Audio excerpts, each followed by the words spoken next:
24/7। नमस्कार, पीपीनी 24/7 में आपका स्वागत है। आइए नजर डालते हैं आज की खास खबर पर। उत्तर प्रदेश में विधानसभा चुनाव की तारीखें नजदीक आने से सियासी पारा चढ़ता जा रहा है और हर चट्टी चौराहा पर चुनाव को लेकर जमकर चर्चा की जा रही है। उसी कड़ी में आजमगढ़ जनपद में कुल 10 विधानसभा सीटें हैं जिन पर राजनीतिक पार्टियों की निगाहें गड़ी हुई हैं और नेतागण डोर टू डोर जाकर लोगों से जनसंपर्क कर अपने पक्ष में वोट करने के लिए अपील कर रहे हैं।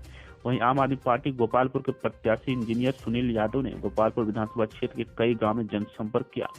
जनसंपर्क के दौरान उन्होंने ग्रामीणों को आम आदमी पार्टी की नीतियों के प्रति जागरूक किया। वहीं इसी दौरान वह ग्रामीणों के तमाम समस्याओं से रूबरू हुए और समस्याओं के निस्तारण हेतु यथासंभव प्रयास का आश्वासन भी दिया। जनसंपर्क के दौरान वह यूसुफपुर गांव पहुंचे और कई जन समस्याओं का निरीक्षण करते हुए ग्रामीणों का हाल जाना। उन्होंने कहा कि गोपालपुर विधानसभा क्षेत्र में बीते कई दशकों से कई विकास कार्य अधूरे पड़े हैं।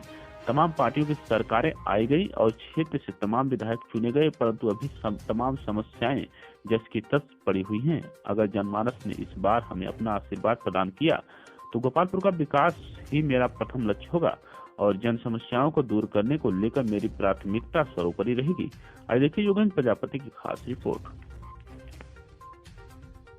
आज की डेट में तकरीबन 25 टीमों के साथ कोरोना गाइडलाइन का फॉलो करते हुए 5-5 की संख्या में पूरे विधानसभा में अलग अलग गांव में हमारे कार्यकर्ता प्रचार प्रसार में लगे हुए हैं, डोर टू डोर कैंपेनिंग में लगे हुए हैं।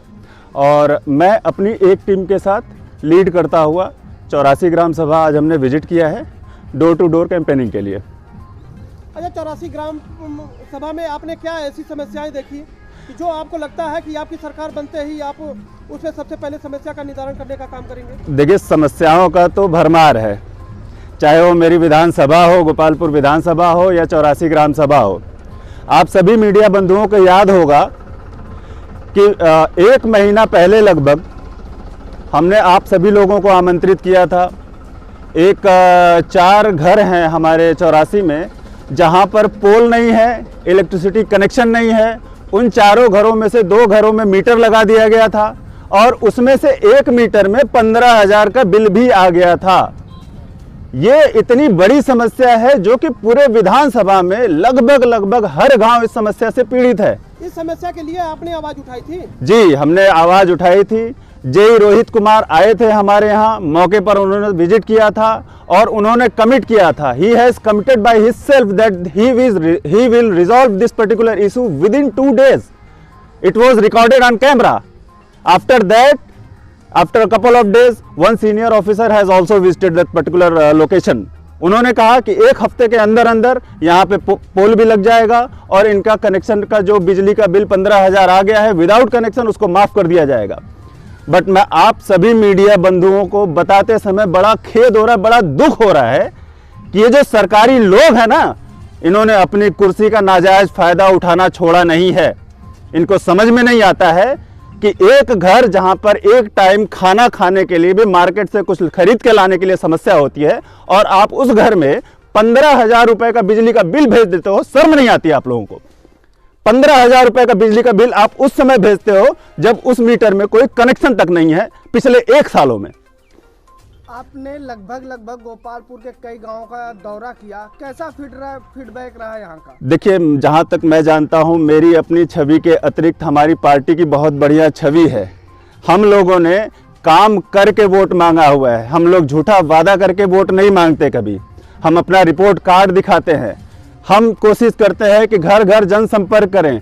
मैं इकलौता हूं जो मुझे समझ में आ रहा है कि मेरे पास 5 साल की प्लानिंग है कि अगले 5 सालों में अगर मैं इलेक्ट हो जाता हूं तो 5 साल में एक सीट है। किस गांव में यादव ज्यादा है, किस गांव में दलित ज्यादा है, किस गांव में भर ज्यादा है। इन जाति समीकरणों से वो लोग अभी भी अपने विधानसभा को भ्रमित कर रहे हैं। अच्छा, गोपालपुर में तमाम प्रत्याशी जीत के गए यहाँ से और सारे लोगों के हाथ में निराशा लगी है। आप ऐसा क्या करेंगे कि जो उन लोगों को उम्मीद जगेगी और निराशा को आशा में बदलने का काम करेंगे? सबसे बड़ी बात तो मैं आपको ये कहूँगा कि मैंने एक प्रोफेशनल कोर्स किया हुआ है। मैं ग्रेजुएट हूँ इलेक्ट्रिकल इंजीनियरिंग से, पहली बात। दूसरी बात यह है कि मैं इसी विधानसभा से संघर्ष करता हुआ अपनी लाइफ को मैंने आगे बढ़ाया है। मेरा घर है। हम लोगों के पास बचपन में बहुत ज़्यादा पैसा नहीं था। एक मैं आपको उदाहरण दूँ तो मेरी माताजी जो हैं वो मैंने अपनी आंखों से देखा हुआ। मैं 6 साल की अवस्था में इस चीज़ को अंदाज़ा लगाता था। बड़ी तकलीफ़ होती थी कि मेरी माता आधी साड़ी धोकर पहले उसको सुखाती थी एक टोंगा बांध के, उसके बाद उस लपेटती थी, फिर धो के, फिर आधा साड़ी धो के फिर उसको पूरा लपेटती थी। उस मुकाम से लेकर आज तक के मुकाम में हमने बहुत संघर्ष किया। 2 प्राइवेट लिमिटेड कंपनीज को खोला, उसके बाद मैं यहाँ पे आया हूँ इस सोच से, इस विचारधारा से कि अगर मैं सफल हो सकता हूँ, यहाँ पर पैदा होकर सफल हो सकता हूँ, तो हमारे विधानसभा का एक एक नवयुवक सफल हो सकता है और ये मेरी जिम्मेदारी बनती है। तो सर, राजनीति में आने का आपका मुख्य उद्देश्य क्या रहा? किससे प्रेरित होकर के आप राजनीति में आए? मैं बताऊँ आपको, मुझे प्रेरणा देने वाले जो लोग हैं वो हमारे राजनेताओं की नाकामियाँ हैं। अगर वो लोग ठीक से काम करते तो शायद मुझे ज़रूरत नहीं थी राजनीति में उतरने की। मुझे बिल्कुल ज़रूरत नहीं थी राजनीति में उतरने की। पीछे एक पत्रकार बंधु ने मेरे से सवाल किया था कि आप जिस विधानसभा में घूम रहे हैं वहाँ के लोगों की जाहिलियत कैसे दूर करेंगे। मैंने कहा mind your language, they are not जाहिल, सिंपल हैं, सरल हैं, सीधे हैं। यहाँ के लोग किसी भी नेता नगाड़ी की बातों में आ जाते हैं।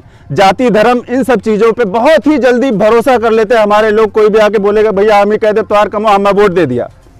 इतने सरल हैं कि वो उनकी बातों में आ जाते हैं।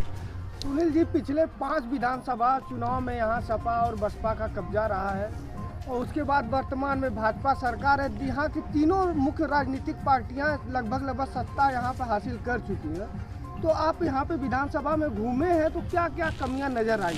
मैंने कहा ना आपको कि कमियों की भरमार है। मैं शायद अगर गिनाने लग जाऊं तो शाम यहीं पे हो जाएगी। वर्तमान की बात करें, मतलब आप किसी भी एक पॉइंट को देखो ना, आप रोड देखो, आप बिजली व्यवस्था देखो, आप बाढ़ की समस्या देखो, ये आज की तो कोई समस्या है नहीं। आज से मैं शायद अगर गिनाने लग जाऊं तो शाम यहीं पे हो जाएगी। वर्तमान की बात करें, मतलब आप किसी भी एक पॉइंट को देखो ना, आप रोड देखो, आप बिजली व्यवस्था देखो, आप बाढ़ की समस्या देखो, ये आज की तो कोई समस्या है नहीं। आज से थोड़ी हो रहा है ये। मुझे लगता है कि शायद मेरे पास प्लान है जो कि 7 सालों में, 7.5 सालों में बाढ़ की समस्या दूर हो सकती है। उसमें एक योजना है मेरे पास कि उस बाढ़ आती है उसका पानी एकत्रित किया जाए, एक बांध बनाया जाए, बिजली प्रोड्यूस की जाए और बिजली हमारे विधानसभा में परिपूर्ण हो जाएगी और बाढ़ की समस्या भी खत्म हो जाएगी। तो जो फसलें हम लोग देवारा क्षेत्र में नहीं उगा पाते हैं वो भी उगाना शुरू कर देंगे और किसानों का बहुत भला होने लगेगा। पार्टी जिंदाबाद, जिंदाबाद, पार्टी जिंदाबाद, जिंदाबाद, आम आदमी पार्टी जिंदाबाद, जिंदाबाद, सुनील यादव जिंदाबाद, जिंदाबाद, सुनील यादव जिंदाबाद, जिंदाबाद, बटन दबेगी झाड़ू पर, बटन दबेगी झाड़ू पर, बटन दबेगी झाड़ू पर, बटन दबेगी झाड़ू पर, सुनील यादव जिंदाबाद, सुनील यादव जिंदाबाद, सुनील यादव जिंदाबाद, केजरीवाल जिंदाबाद, केजरीवाल जिंदाबाद, आम आदमी जिंदाबाद, आम आदमी जिंदाबाद, लगेगी झाड़ू पर, मोहर लगेगी झाड़ू पर, मोहर लगेगी झाड़ू पर, जीतेगा भाई जीतेगा, सुनील यादव जीतेगा, जीतेगा भाई जीतेगा, सुनील यादव जीतेगा, जीतेगा भाई जीतेगा, सुनील यादव जीतेगा, सुनील यादव जिंदाबाद, सुनील यादव जिंदाबाद, सुनील यादव जिंदाबाद।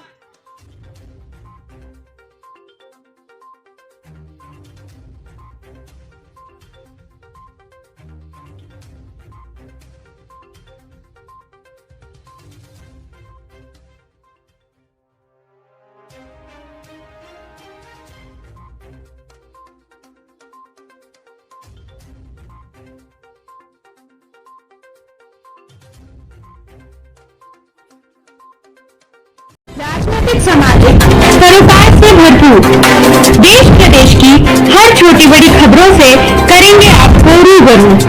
आइए रुक करते हैं आज के खबरों की ओर आपके अंदाज में।